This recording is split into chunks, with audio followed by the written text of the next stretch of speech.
Je voudrais, pour ma dernière réflexion, et je voudrais vous dire quelque chose qui me tient à cœur, mais avec tout le respect que je dois à chacun, et en particulier à ceux qui communient dans la main, et je sais qu'ils le font avec une grande foi, une grande piété, et je connais leur sincérité et leur véritable amour pour le Seigneur.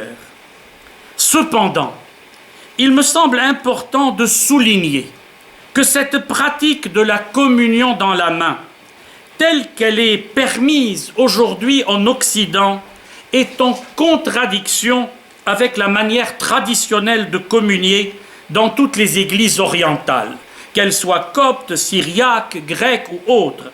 Cette manière de recevoir le corps du Christ constitue une blessure pour l'Église, une blessure pour laquelle il faudrait chercher un vrai remède.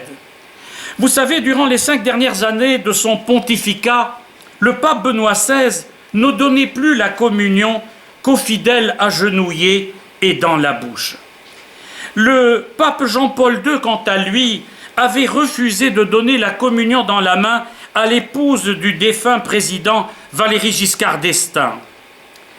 Et le pape Jean-Paul II lui-même s'était mis à genoux, lui le pape, pour recevoir la communion des mains du cardinal Ratzinger à l'époque. La communion debout et dans la main telle que pratiquée aujourd'hui en Occident par certains est exactement la même que pratiquent les calvinistes, conformément à ce que Jean Calvin avait instauré, mais avec un retard de plusieurs siècles.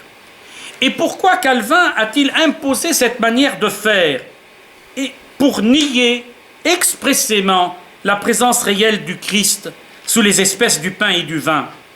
Il est important de dire que cette pratique n'a rien à voir avec certaines formes antiques de communion dans les premiers siècles chrétiens, même si l'on entend souvent cet argument. Ce n'est pas ici le lieu de faire un exposé historique, pastoral, biblique, théologique. Je veux simplement vous dire qu'il est beau et agréable à Dieu que nous nous approchions de lui avec le plus grand respect, la plus grande humilité et l'attitude d'adoration, qu'il est beau de voir de plus en plus de jeunes et de moins jeunes dans les paroisses catholiques se mettre à genoux devant notre Seigneur. En nous mettant à genoux, nous affirmons sans aucun doute que Jésus est vraiment présent en son corps, son sang, son âme et sa divinité dans la Sainte Eucharistie.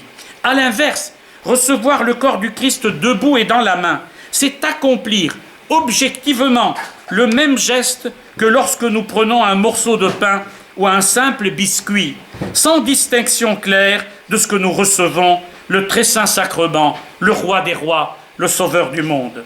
Cela pose aussi un problème concret, le risque de perdre des particules eucharistiques, parfois invisibles à l'œil nu. Saint Cyril de Jérusalem nous avertissait avec une grande gravité. Veille à ne pas perdre la moindre parcelle, ce serait comme si tu perdais un de tes propres membres. Une image forte, mais juste. Recevoir la communion à genoux et sur la langue présente un avantage spirituel et pratique majeur. Cela diminue considérablement les risques de profanation, de vol d'hostie, notamment l'usage de l'Eucharistie consacrée dans des messes sataniques, une réalité tristement avérée. Enfin, il faut souligner un fait alarmant. Un sondage de Pew Research aux États-Unis montre que plus de 70% des catholiques américains ne croient plus à la présence réelle de Jésus dans l'Eucharistie. Un effondrement de la foi eucharistique qui coïncide avec l'introduction et la généralisation de la communion dans la main. C'est un signe grave qui mérite réflexion.